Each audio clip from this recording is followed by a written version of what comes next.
Pero what if? What if ginamit ka lang naman niya pala talaga?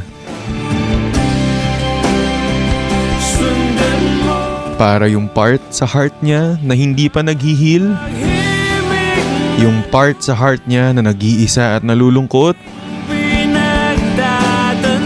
para mapunan mo yun.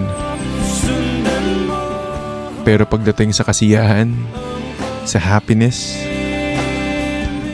wala ka naman sa plano eh.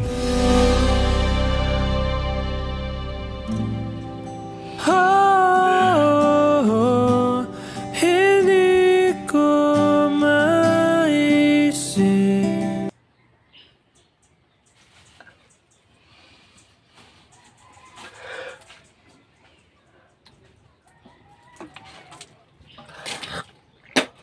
Prata pistia.